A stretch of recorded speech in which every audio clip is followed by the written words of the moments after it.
In this video, I wanted to share with you a little adventure I had recently with black and white photography and our Hatsuyuki. And I hope it inspires you to get out there and explore nature with your camera, even as it gets colder.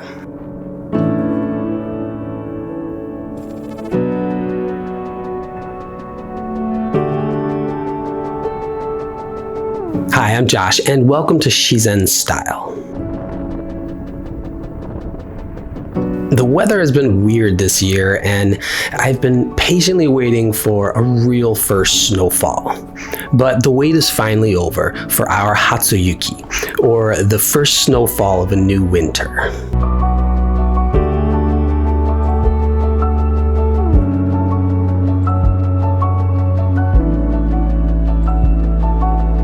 I took multiple shots of this scene here, and I just loved how the winding path leads you up there. And because this was the first snowfall, it's not too deep, so the reeds and the grasses on the side of it still create the dramatic contrast with the white snow on the path.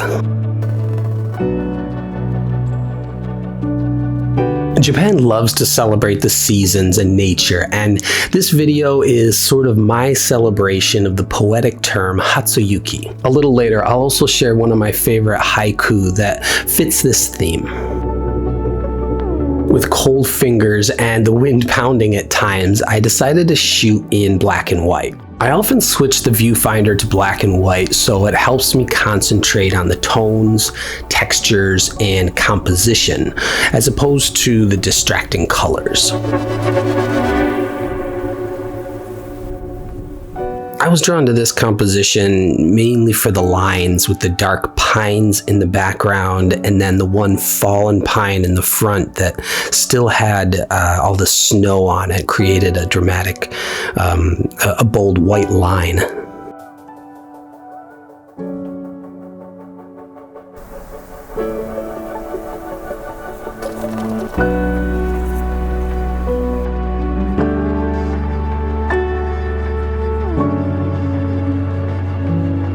With photography, for me, it's never been about just duplicating a scene. It's about creating something that makes the viewer use their imagination. It takes them out of reality, or it uses the power of suggestion, like Yugen. Black and white does this so easily because most of us see in color. So when you see a black and white photo, your brain is already engaging in filling in the blanks and interpreting what it's seeing.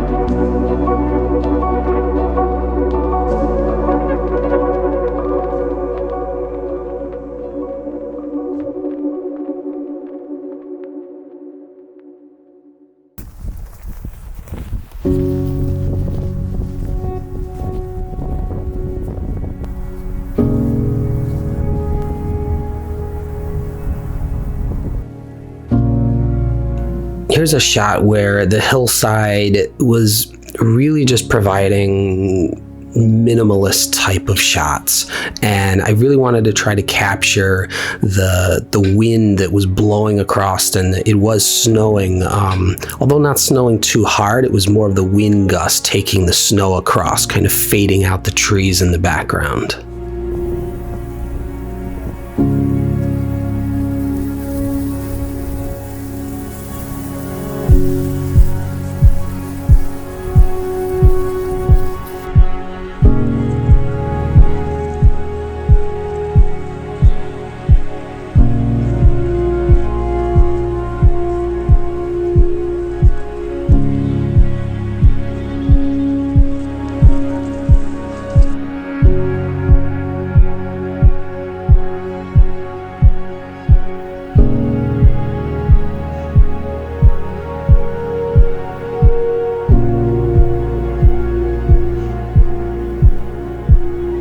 These next couple photos, I know it's sort of opposite, but if you think of like a Zen rock garden that's been raked, it's aiming to symbolize those ripples on the water.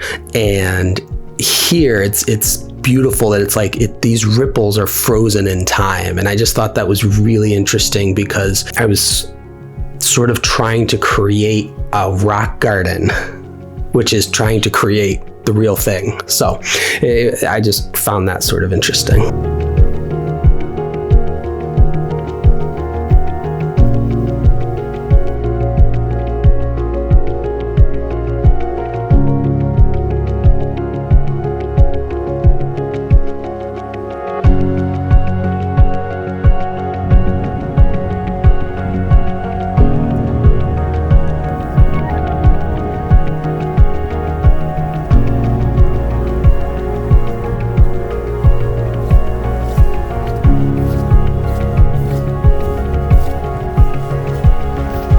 So the sunlight started to peek out through the clouds a little bit, and when I was on the edge of the creek there, I just looked down and I saw this shot of the water, and as it leads you down there, it's going around the corner, and that was just that perfect sort of Yugen type of feeling of mystery of what's around that corner, what's around the end.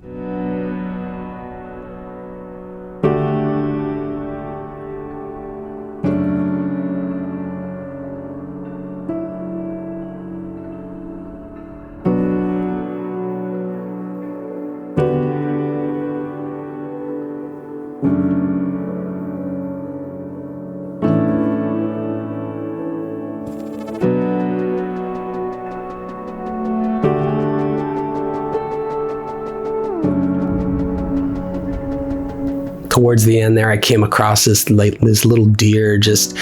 He was not fazed one bit. He didn't seem to be bothered that I was there. He let me capture his shot a little bit, and we both went about our day.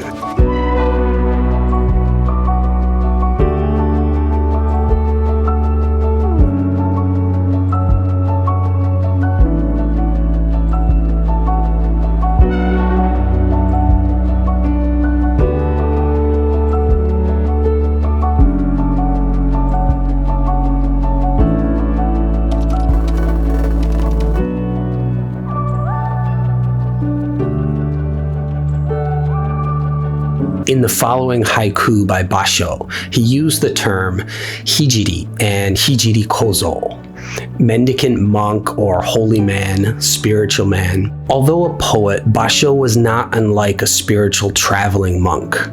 He led a mendicant life, traveling all throughout Japan without a real home base. This was probably written about his own experiences traveling into northern Japan, where the winters can be pretty harsh. Hatsuyuki ya, hijiri kozo no oi no iro. First snowfall, the traveling monk's faded backpack.